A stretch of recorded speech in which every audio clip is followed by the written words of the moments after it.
I know, right? You gotta give me a moment, because it's like, it's been a while. Woo! Yes, Mr. and Mrs. America. Hello! It's me, Gary Cassell. Do you think they noticed? No, I don't think so. Good. It's me, Gary Cassell, and this is Keith. Peace, Mr. and Mrs. America. We've had a little bit of a situation while basically in the middle of a major art piece that would have been grand and incredible. Gary unfortunately passed away, so we had to basically use our stunt Gary. I'm not dead. Shut up, Ghost. Anyway, we will be happy. Feeling better. Shut up, Ghost. We will be happy to continue to provide the entertainment level that you come or become accustomed to. So remember, Absolutely. you can now count on us with Pop Culture Minefield with Keith and Stunt Gary, a.k.a. Travis. Hi. Remember, get off our lawn.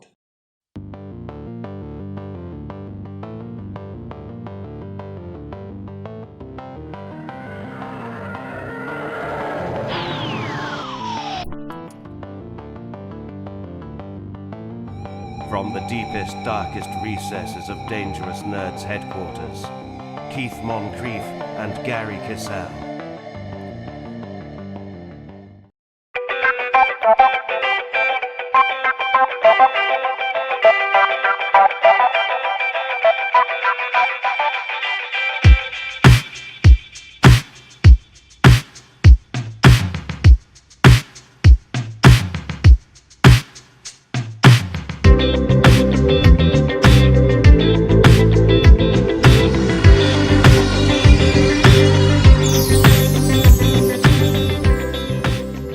Hey guys, apparently I'm not dead, like Travis said.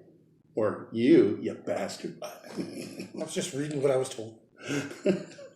Anyway, welcome to a new episode of Pop Culture Minefield with Keith and Gary, and our buddy Travis is directing this episode. Thank you, Travis. He waved quietly. Anyway, this episode we're going to be talking about a few things because a lot of stuff is going on. I'm so glad we're back to this because I went away for a period of time and he went on vacation, and finally we're back, and the only thing we had put up was, of course, the last episode of Game Girl, which I'm excited about her new segment. Yes. Because she's going to be doing an unboxing this, and I have no idea what it is. I'm excited to find out what it is, so we're going to find out with you. But we're going to talk about a few things that have hit the news over the last 7 days.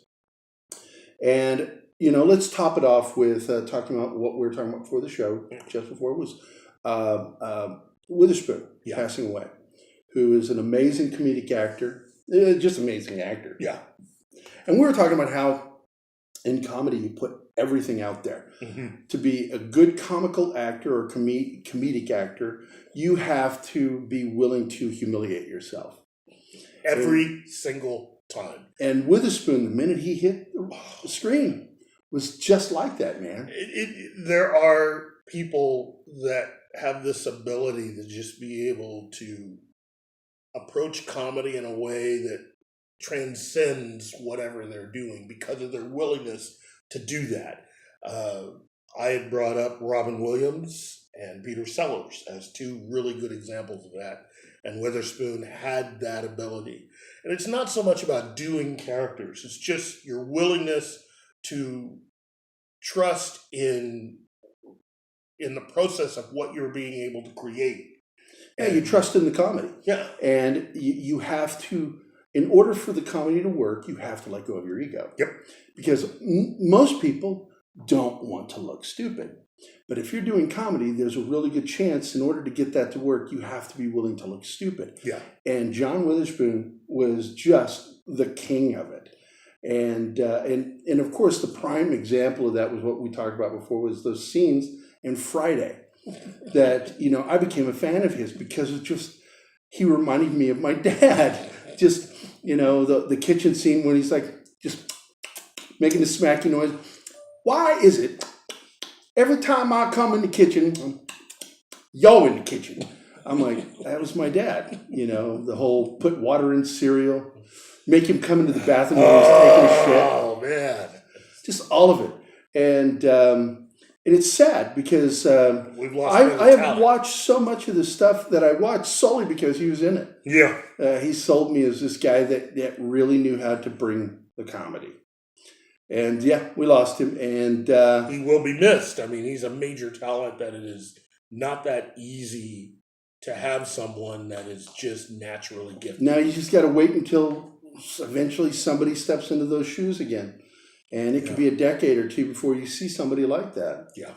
And but anyway, rest in peace, John. We'll all miss you. Let's move on to number one. Okay, we're going to be talking about Joker. We have to talk about Joker. I mean, we had done so much talking leading up to the release of the movie, and of course, all the controversy about what was going to happen. And some of you have read my review for it because I do reviews, and I pointed out that yes, it had a few problems, but the fact is it's a solid story. Yeah, it took from some Martin Scorsese films. It even took from American Psycho. I will say this. A lot of the younger people, and when I say younger people, these are people under the age of 30 that have never seen any Martin Scorsese films, let alone the two films that were heavily influencing Joker. That's just shameful, I tell you. I know, and at least one of them's one of my kids. I felt bad. I think that's part of the reason why this film seems to have caught so much, because there are a lot of younger people that have never really seen those films. They've never seen Taxi Driver. They've never seen King of Comedy. So they really don't understand a lot of the references that were being made and the references that really meant something from those original movies carried over into Joker that really resonated. And of course, having De Niro in the movie, that is the biggest, I think, thing of all. Now, that was actually one of my criticisms of the film, was that he was a terrible Johnny Carson.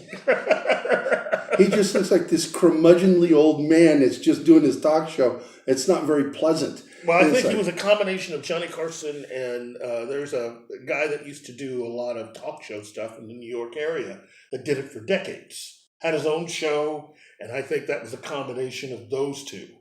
And I can't remember the guy's name, but anybody that's actually from in and around New York. Was he curmudgeonly? Kind of, sort of. You can find some of those videos on YouTube.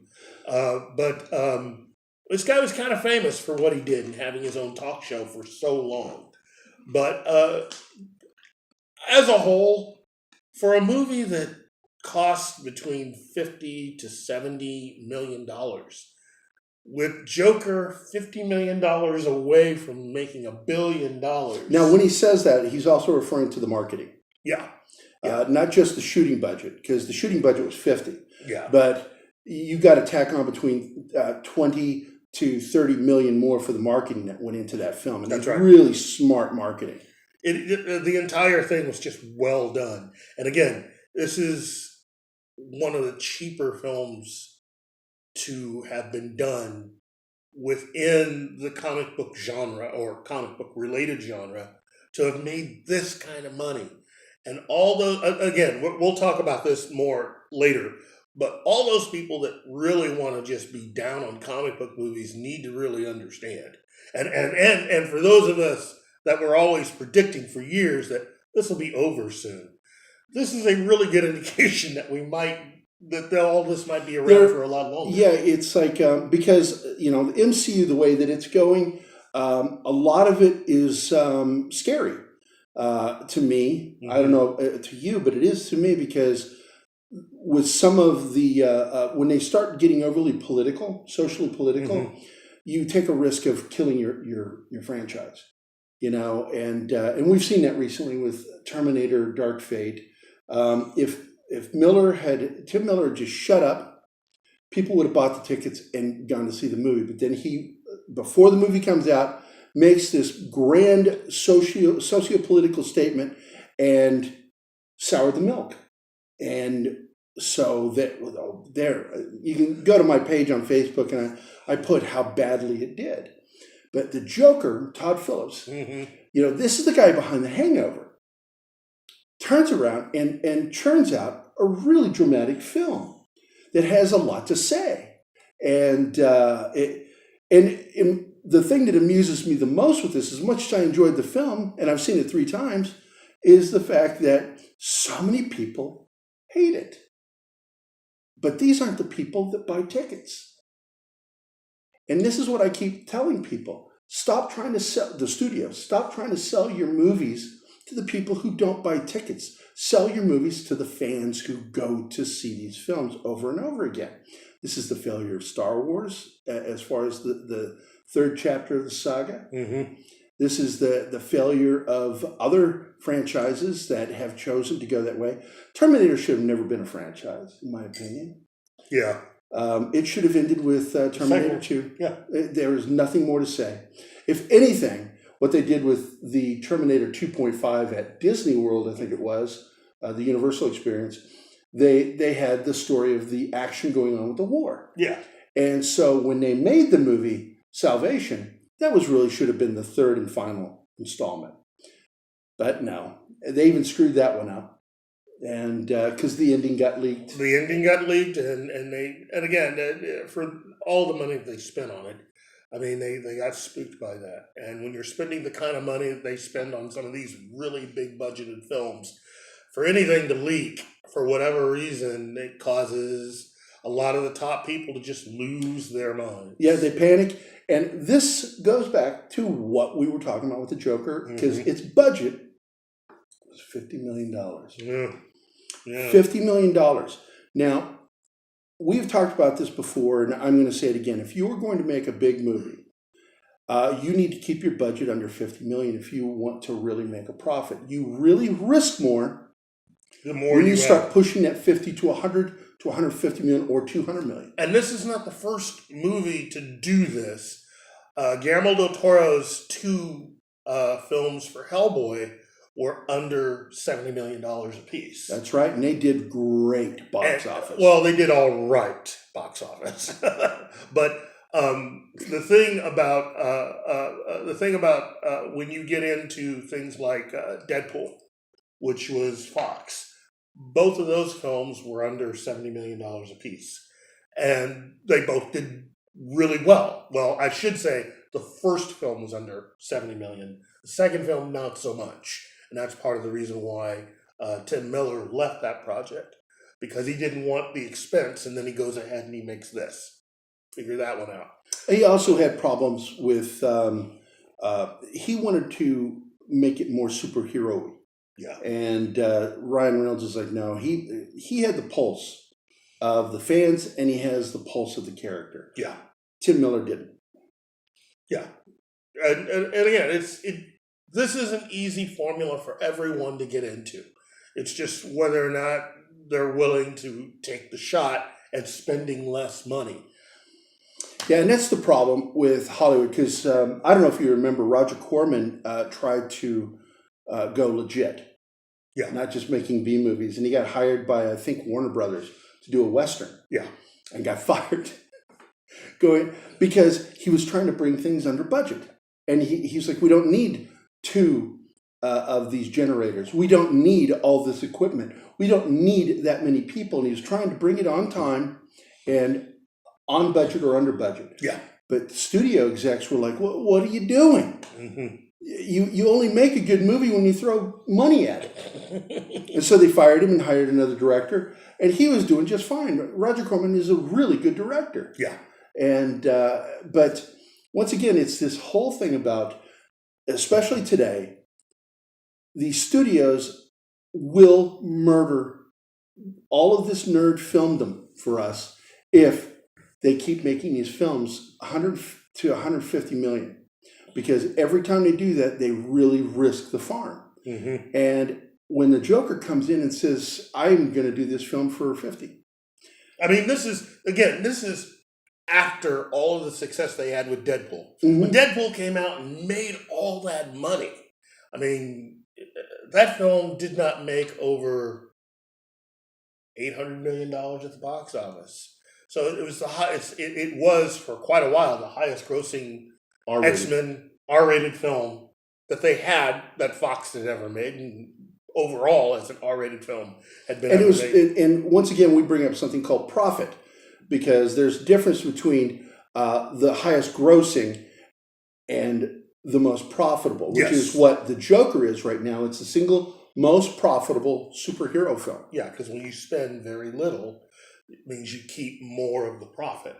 So, and it's really simple, but a lot of studios. Yeah, it's not rocket science It here. isn't, and the sooner that a lot of studios get into that, the better off we will all be. Exactly. Because then ticket prices won't be so high because they'll have no reason to keep them high. That's right. And we're talking to you, Marvel. All right, next subject. Ghostbusters 2020. Number 2. Oh man, I'm telling you, I'm excited because they have finished production. They have a really They solid wrapped around cast. the 18th of last month. Yes, and now comes the news that Bill Murray's in it. Now, a lot of people don't understand why. You understand why. I'm like, wait, what? Because Dan Aykroyd did an interview on October 9th. This is 9 days before shooting wrapped. Okay? And he said in a New Zealand interview, Australian interview, he said, they asked him, is Bill Murray in? And he's like, no. He says, but, that door's up, and he knows the door's up, and he's welcome to join us anytime. And then a handful of days later, a week later, they wrap. And then here we are the next month, and Dan Aykroyd announces Bill Murray's in the movie. And we're like, at what point was he in the movie? Oh, and here's what I'm assuming. They're going to go back and shoot some additional footage with him. And this is stuff that they probably wrote and had alternative scenes for it. And they're just going to go back and they're going to shoot it. And they're not telling us that, and that annoys me. It annoys me. It annoys me. That's my De Niro. It vexes me. It just, because I don't like it when people give you half the story. It creates this fog around something that I like to see things clearly, and because I'm OCD. I can't help it. Yeah. Well, again, That's spit on you. Yeah. No. That's more me. Ultimately, I'm worried about the fact that they had to use some harsh tactics to get Bill Murray to come back. And that is a concern, because they did that to him. They strong-armed him to be in that shitty 2016 movie. Yeah, the 2016 movie, they basically were threatening him with legal action. Supposedly, he owes them a certain number of appearances in movies overall when it comes to the Ghostbusters and everything. Contractually, yeah. Contractually. So, he wasn't really looking to be in that movie or any other movie, and they went after him, and of course he was in it. And it was a terrible scene. A lot of people, I love that scene. I'm like going, you don't love Bill Murray if you love that scene. So, but basically, we've got this film. They've wrapped. I guess they're shooting some additional footage with Bill Murray to integrate him with the storyline. Mm-hmm. I'm so happy to hear that. I love Bill Murray. Huge fan. Have been since I was a wee laddie. And I also knew him from the Chicago games, because I used to listen to him and watch him with Harry Carey. So, but I think you got anything else you want to add to that? Overall, I'm just hoping it's just good. I mean, that is my ultimate thing. If you're going to add Bill in, do it because what you're doing with him is good, and not because you just want to have him in the film. Because, like with so many other performers, especially Bruce Willis, it depends on how you catch him. I'm not saying Bill Nicolas Murray, Cage too. I'm not saying Bill gives bad performances. He doesn't. But you need to be careful on how you use him. Yeah, we don't want what he did in Ghostbusters 2016. What we want is something like he did with Zombieland and Zombieland 2. If you've not seen Zombieland 2, go see that movie. It's hilarious. You have to stay to the end through the credits to enjoy Bill Murray. And did you see it? Not yet. Oh my God. Best part of the film. And I enjoyed the film. It was, just, once again, I'm sure it's pissing off people left and right that are socially political, because it's just telling people like that, they're just doing their thumbing them. I'm going to tell you what. So, all right, on to number 3. Oh, can Which you feel is- it? Can you feel it? We're I getting can. closer. We're It's getting that closer. kinetic energy. Yeah. Coming this Tuesday. Disney Plus launches. And the biggest part of this is that damn trailer, the last trailer that dropped for Mandalorian. I mean, it got the 13-year-old that lives in my soul. Yeah, we're both, look at this. We're both goosebumps just talking about it. Jon Favreau is one of us. Don't get me wrong, J.J. Abrams is a nerd too. I know he is, but he does not have the bloodline that Jon Favreau has when it comes to nerddom. He really gets the nerds, and he wanted to make a show, really a 6-part, I think it's 6-part, isn't it? A 6-part movie for nerds of Star Wars. All of us Star Wars fans. Yeah, I know, you're getting goosebumps. And this week, and I don't want to say much about it, there was a leak that if it's true, about, because a Reddit user said that he had seen the pilot episode and the ending of it. If he is not full of shit, this is going to be the greatest mending source for Star Wars nerds globally. That's all I got to say. Once again, goosebumps. God, see that? See that, or we're haunted. That's what Ghost Adventures says. If you get goosebumps, you're haunted. So Mandalorian, definitely something that everybody's looking forward to. I'm also excited about the fact that they reported the Loki series that they're going to have. The MCU television series Loki will also be feeding into the film Doctor Strange in the Multiverse of Madness, which makes the second MCU television series to have that distinction, because the first one's going to be WandaVision. Which they also, by the way, if you didn't see in the news today, the highest tested series for Disney Plus is Agents of S.H.I.E.L.D. Mm-hmm.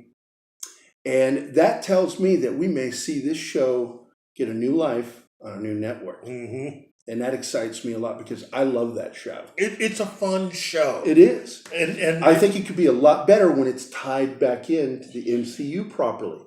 Because the stream flowed only one way when it was on ABC. But now that it's going to be on Disney Plus, and Feige's in charge of all this stuff, the stream flows both ways. So it's all exciting. Now comes the additional information about all of the, in case you haven't been paying attention, there's the additional information about what's going to happen with the Netflix version of the Marvel characters, okay?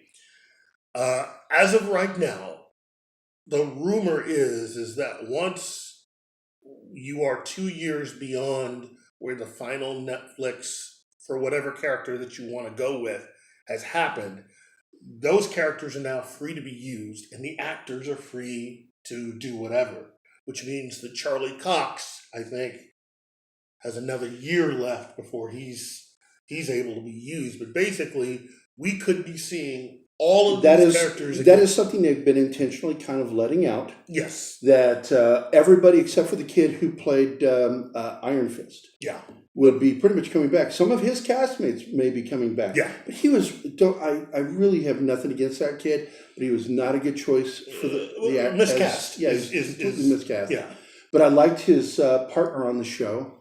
All the other actors, the actors that play Colleen Wing, everyone, they're looking at bringing back. John Bernthal's looking to come back as the Punisher. Hells to the yeah. But it's going to be 2 years before he's available. So we're going to have to wait 2 full years for him. Here's hoping my diabetes doesn't kill me. Diabetes. I got diabetes. But basically, everybody's looking at coming back. And so what we're going to do is... Travis is trying not to laugh out loud. All right, Travis? I want people to be able to hear you. Oh, okay. But ultimately, this is very, very good news. And basically more examples of how Kevin Feige becoming more powerful and controlling more things really is good for the fans. And there's some other good news that even though it's in the MCU, it also affects Disney Plus because we were told that we're going to be getting an Ant-Man series. Yeah. On top of that, we also got the word that Ant-Man 3 is happening. So we're going to be getting a show and a movie. I'm telling you, when Disney stops being stupid, they can do some amazing stuff. They are in the lead for a reason. Yeah, and of course, when I say stupid, I'm referring to Star Wars because that is the biggest mishandling of anything I've ever seen in my life. Well, we're going to get this worked out, though. Well, we'll definitely get this worked out. We're going to get there eventually. But you got anything else to add to Disney Plus?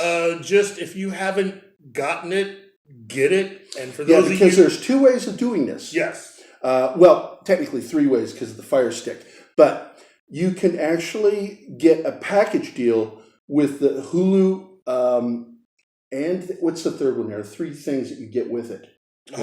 It's Hulu, something else, and Disney Plus for $12.99. ESPN. That's Yeah, it. ESPN. ESPN.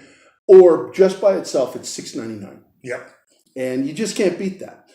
It's better than Netflix. And don't get me wrong, Netflix has some stuff planned.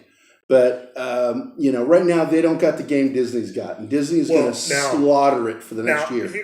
For those of you doing Netflix, trust me on this one.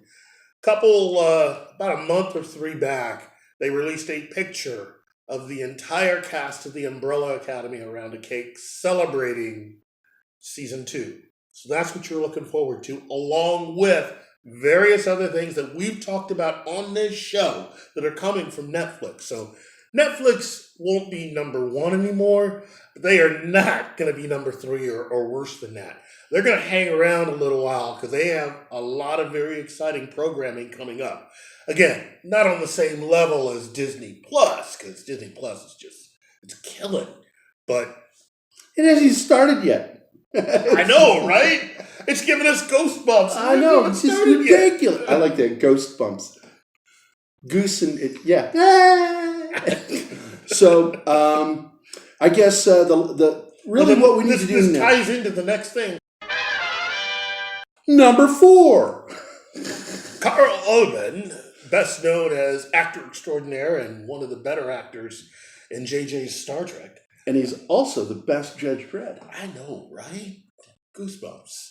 But he shared news that they've wrapped season 2 of The Boys already. Yeah, because they started before people had finished watching the first season. Yeah. They were already starting, and I'm like, hell yeah. Because I didn't like it at first, because Garth Ennis he's a prick.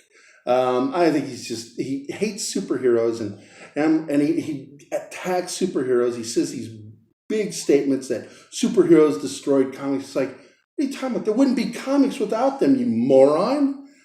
It's like Albert Einstein destroyed physics. Like, seriously, that's what it is. It's just like, what a profoundly stupid thing to say. Hey, but that's fine. You got paid. You cashed the check. He gets paid. And to be honest with you, what they did with the show is a little different than the comic books. There's a reason for that. Well, let's hear it. Basically, it not only makes fun, obviously, of the DC characters, it makes fun of the Marvel characters. I mean, seriously, all these characters that you see on the Boys series are closer to the Marvel MCU characters than they are for the DC characters. And they're all various versions of different Marvel MCU characters that you've seen in various movies. And because the main hero villain is an amalgamation of Captain America and Superman. Yeah, but closer to being the MCU's version of Captain America. Right. Yeah, that's what makes him so dangerous. Because he's insane. And nobody knows it except for the people closest to him. And now he's got a son. Spoilers. Oh, I don't care. If you haven't seen the show at this point, what the fuck's wrong with you? Spoilers. again, we are headed for some incredible stuff coming from Amazon, which is where this is from. The Boys, coming from Netflix, coming from Disney Plus. Goosebumps. I mean, look, we nerds are getting serviced. Well, now, don't get me wrong. There's going to be a fair share of woke ass shit that's going to be so annoying that we just have to persevere. And in the midst of that is going to be some really good stuff. And I'm really looking forward to seeing what they deliver. Well, The Expanse is coming. That's what people keep forgetting. We are now, The Expanse is going to be here. And we've got another season eventually on Netflix of Lucifer. That's right. The Expanse, the show that Discovery wanted to be but can't. It is the single greatest sci-fi show that Sci-Fi Channel canceled. Yes. I'm like, why? It made no sense. Hey, but it is coming back, and it looks good. Yeah, and all the other seasons are now, they're already available on Amazon. I stream them all the time. If you're not watching The Expanse, you are not watching the best science fiction series since Star Trek. Ooh, yeah. I consider it even better. I'm sorry, guys. I consider it better than Babylon 5. It's because Babylon 5 had a soap opera kind of feel to it. This does not. This is just straight up in your face. Shit's going to happen. People are going to die. It's outer space, like Bones said in Star Trek. Yeah. What was the line? It was space is nothing but disease and death rolled up in blackness or darkness. Yeah. And I'm like, what a bleak, but true. I should say, as said by Carl Urban. Carl Urban again. That's right. He did a fantastic job on He really was the best part of that franchise, and I don't think he got enough screen time. Probably would have, but oh well. So. But seriously, there's a lot of really cool stuff coming. Lost in Space Season 2 will launch. Which looks really good. I know. That will come out Christmas Eve of this year. So, yeah, I thought that was very clever for them to do that. It's like Netflix says, "Merry Christmas, motherfuckers." I'm telling you, there's a lot of really cool stuff between now and the end of this year. So don't think you've seen everything yet. Trust me, Disney's not done. They're not done with you yet. They still gotta drop at least Frozen 2 on you, and they gotta drop the next Star Wars. So looking for Frozen 2. I can hardly wait. Frozen Deuces. More like, I shit in the snow. I took a number 2 in the snow. I'm going to call it a movie. Let's use that turd for his nose. That freaky little snowman. God, I hate that character. Yeah, Turd Ferguson. Anyway. I hated that movie. I really did. My daughter, I don't even know if she liked it. Oh, she's finicky like me. Hi, Zoe. I love you. I've never even seen Frozen. Yeah, it's like my friends Lots of women tell me, you need to see Frozen. And but never a guy. Exactly. Let's move to one little extra thing that we don't have written down. Yeah. And this will be number 5. And that is Batman. Oh, Batman. And I want to point out that I've got a lot of comic professional friends. You know a lot of my friends. And these are top-notch guys. And it's so funny to see the bickering in between some of these guys. And then I jump in there and I comment on the kid being picked to play Batman. Mm-hmm. And they're all like, "Oh, I don't want that Twilight guy." And I make fun of them by going, "I never watched Twilight because I'm a grown man." My daughter saw it because she was a little girl. And that's what that movie was made for, was tweens. A grown man shouldn't be watching that movie. And that you've seen that and you're prejudging this guy for everything else he does. And then I said to a couple guys, I said, "You tell me right now, online, admit the dumbest thing you've ever done. And then from this point forward, we're going to judge you on that every time you talk in public. Now, do you understand the absurdity of what you're saying?" That kid can actually act. I've seen him in other films. In fact, those are the only things I've ever seen him in because I've never seen Twilight. because I am a grown, straight male. Lighthouse. Good. That Don't is see a that. really good. I saw the first 10 minutes, and those two were great together in the first 10 minutes. I can hardly wait to finish the film. Willem Dafoe is always good. He always brings it. They need to bring him in as a Joker before he dies. I swear to God. Willem Dafoe is the Joker. That would be awesome. It would be insane. But right now, I am enjoying Joaquin Phoenix. I think he did a stupendous job. But going back, we've got all that going on, and now we can move on to number 6. There's still people talking about whether or not Marvel movies are real cinema, even though I think we've moved beyond the controversy. Thanks, Travis. Travis suggested this.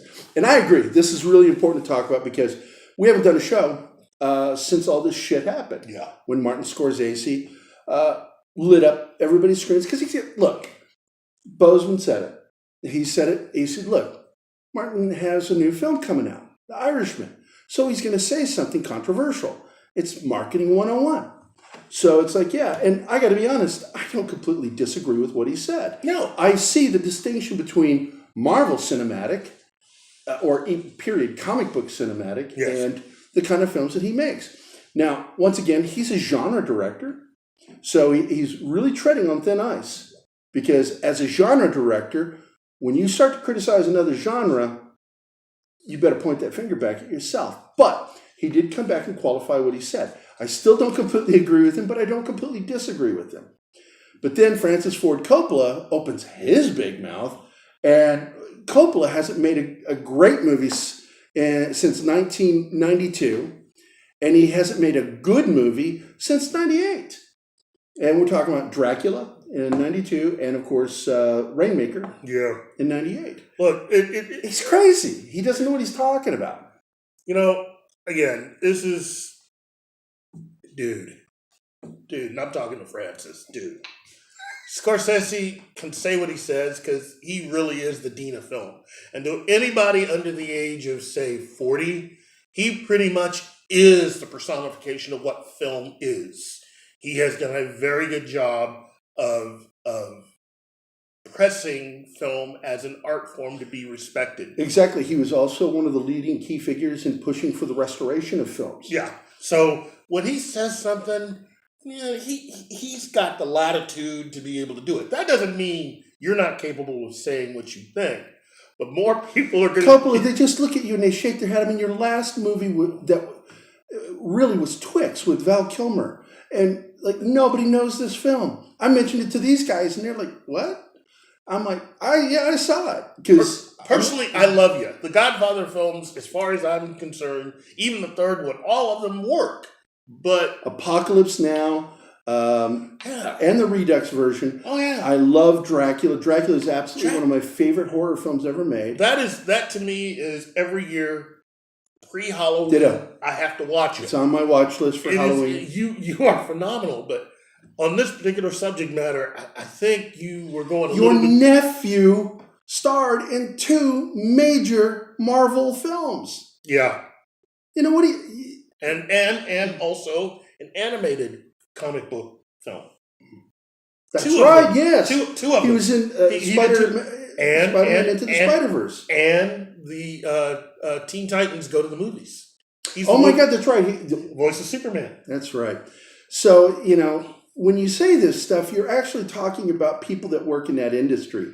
And all I got to say is, Martin, I respect your opinion. We may not agree with it, Yeah, but we respect it.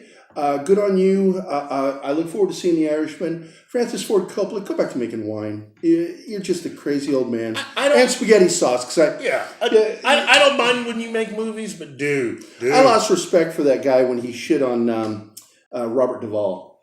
Oh. I don't know if you know the story behind it. It was funny. Robert Duvall told the story that he showed up at his house over The Godfather 3. What a horrible movie. And all he showed up for was to get Duvall's spaghetti sauce recipe. Not to talk to him about the movie. Never offered him anything. And just came to steal his personal recipe for spaghetti sauce. That's Francis Ford Coppola. Cheers to you, you sack of shit. Coppola came to my farm, parked his thing, came in, I cooked Maryland crab cakes for him, my mother's special recipe, because he wanted it. He wrote it down, everything like, I said, I don't know if I'm going to take the part. He left, he kept calling, he forgot the recipe. He was more concerned about getting that recipe than would I do Godfather 3. You know, and also, let's not forget, yes, he did that. And true story. And, you know, and don't forget, his favorite author wrote Superman the movie. Oh, yes. Mario Puzo, the author of The Godfather. Yeah. So good on you, Francis Ford Coppola, for showing your ass in public again. And who else? You said somebody else did it too. Yeah, the director of Midway. Now look, I'm looking forward to seeing Midway, and I do like him as a director, but he's got a movie coming out, and what does he do? He does the marketing 101 thing and says something controversial. I agree with Martin Scorsese. Well, he does with a German accent because he's from Germany. I agree with Martin Scorsese. Whatever he said. I think all you people out there that are just dogpiling, really, not just on Marvel movies, but on comic book movies in general, you're jealous. That's really all it comes down to. You're jealous. And what Joker proves, oh, wait a minute, didn't Scorsese kind of executive He was the produce that? executive producer of that. Oops. You know, it makes a lot of you people coming in to say, I agree with Martin Scorsese. You do realize you look dumb right now. You really do. You had a bunch of silly bastards.